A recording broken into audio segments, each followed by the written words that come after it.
We already talked about that. And I'm going to take a very quick sip of water. Excuse me.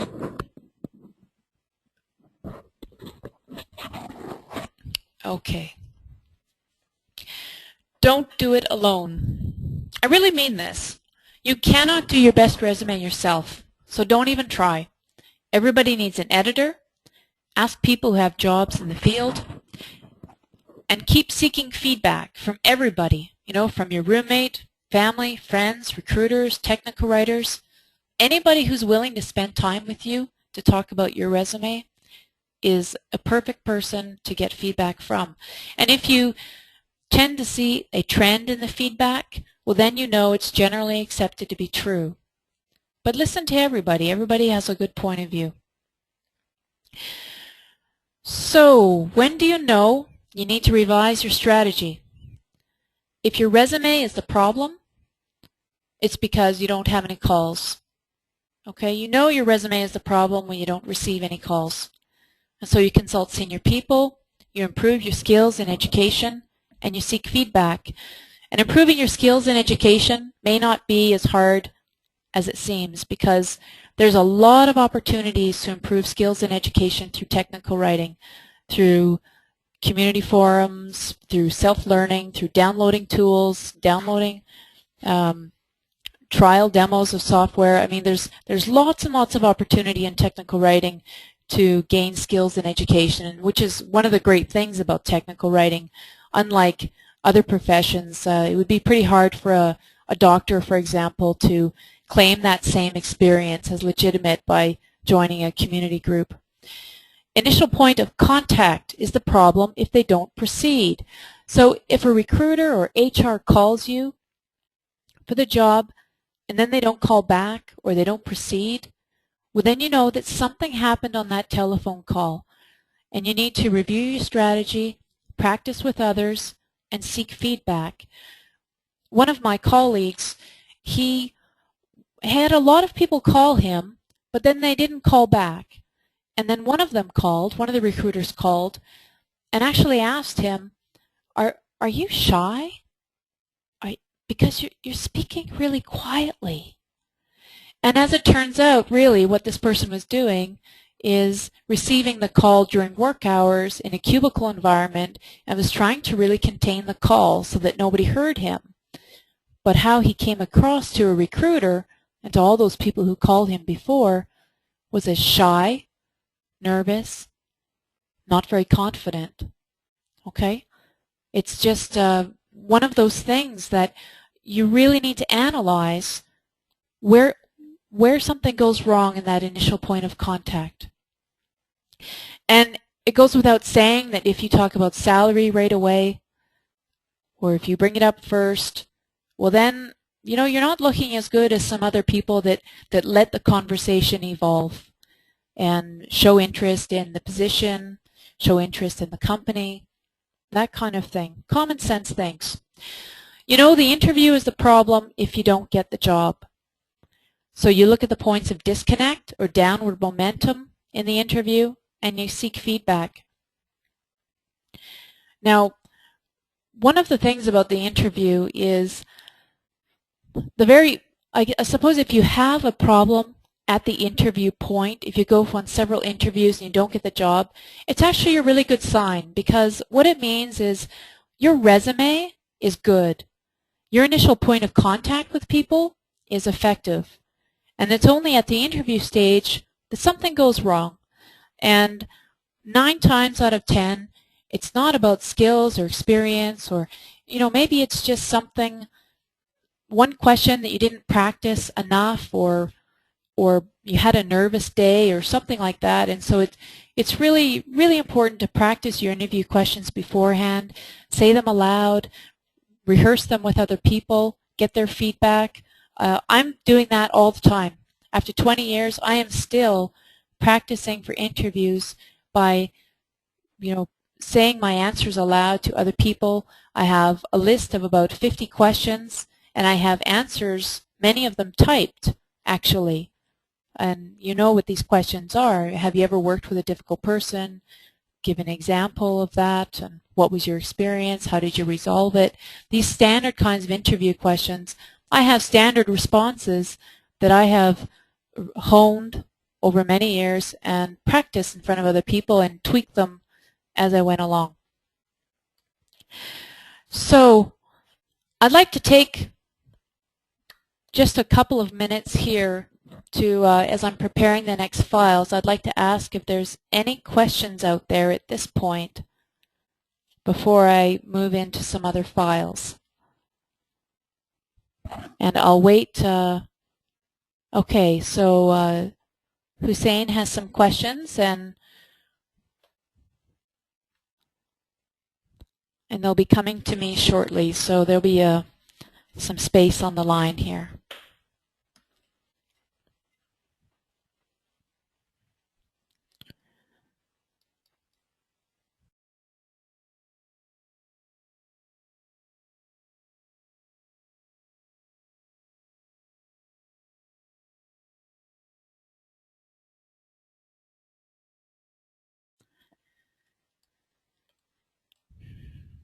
Okay, so one question I've received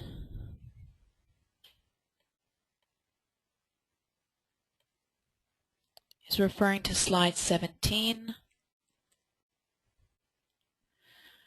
How can we track the efficiency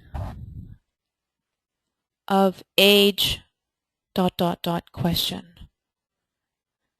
I'm not sure I understand the question. Maybe that question can be loaded again and worded a little bit differently. And I'll go on to respond to the next question. What is the best way to handle long gaps between jobs in your resume? This is very individual. Sometimes people have long gaps because, for example, having a family. You had long gaps, 5-year gaps. It's very individual. Sometimes if you have taken courses during that time, you can use that to fill the gap. If you have volunteered, for example, even part-time with a community group, then you can use that to fill the gap. I really do think it's a very good idea to try and fill in those gaps. But the fact is, sometimes for a number of reasons, you will have gaps. And I think that HR people, from the feedback that I've heard, they are quite understanding of that and realize that people are complete people and they have lives, and sometimes gaps happen.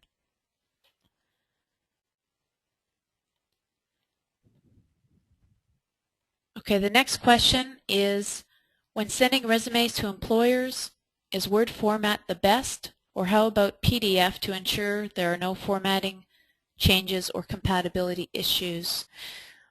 Most of the time, I would say almost all of the time, you are given a format to send your resume in, and that is the format that you should use. I suppose I'm more in favor of sending Word format over PDF because they can use it to insert into their job applicant systems. And PDF, if you know the company, if you know the person who is accepting your resume, and you could send a PDF, I guess, but sometimes what technical writing managers like to do with a Word document is they like to go through and see if you've used styles in your resume, so they prefer Word format also.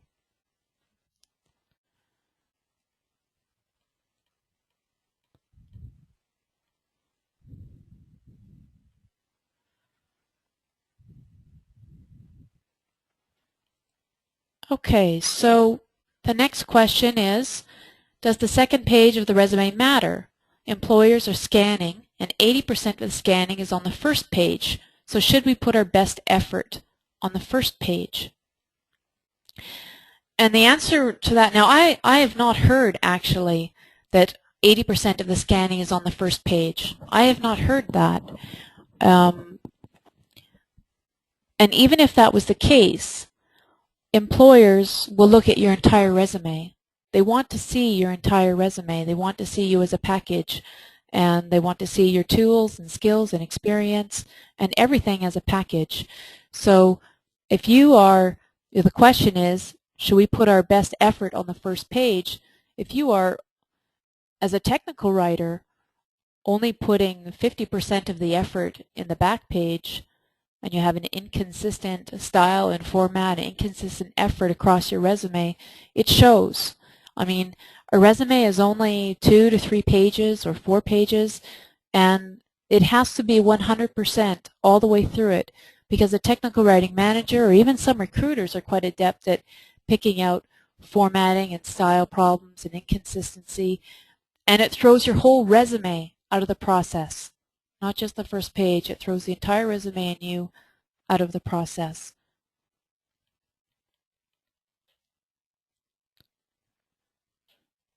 Okay, and back to the first question, increasing efficiency of the process by 30%. How does one get to that 30% number?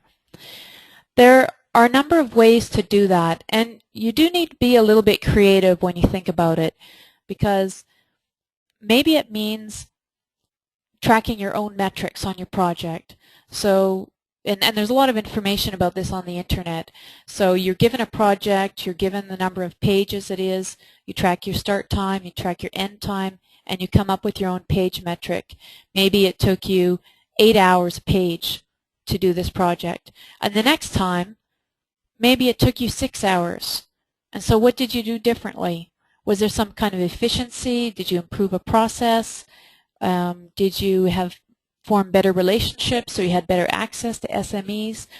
You really need to look at yourself and analyze where are your efficiencies, where's your productivity, where are your gains, where are your losses, to come up with these numbers. You know, it could be another easy way to get the number is if you redesigned a document, if it was very, you know, for example, it was written by a technical person but not a technical writer, well then you could conduct an informal usability test on that document and have somebody else try to find information or complete a procedure, and this could be your colleague. And then when you redo the document, then have the colleague do the same test to find the same information. And if they found it, you know, first time it was a minute and the second time it was 10 seconds, well then, I mean, that's a stat, that's a legitimate stat that you can use in your resume about increasing usability of documents. So think creatively about how to do this. You can get the numbers, I guarantee you.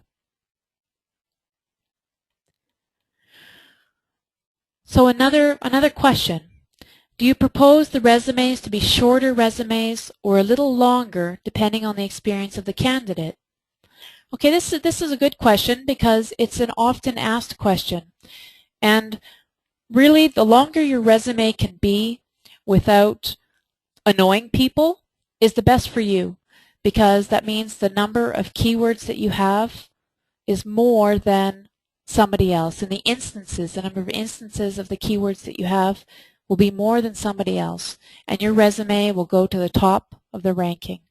Okay, so shorter resumes, you know, you might hear a lot of people say that, oh, I just want a short resume, I don't want a long resume.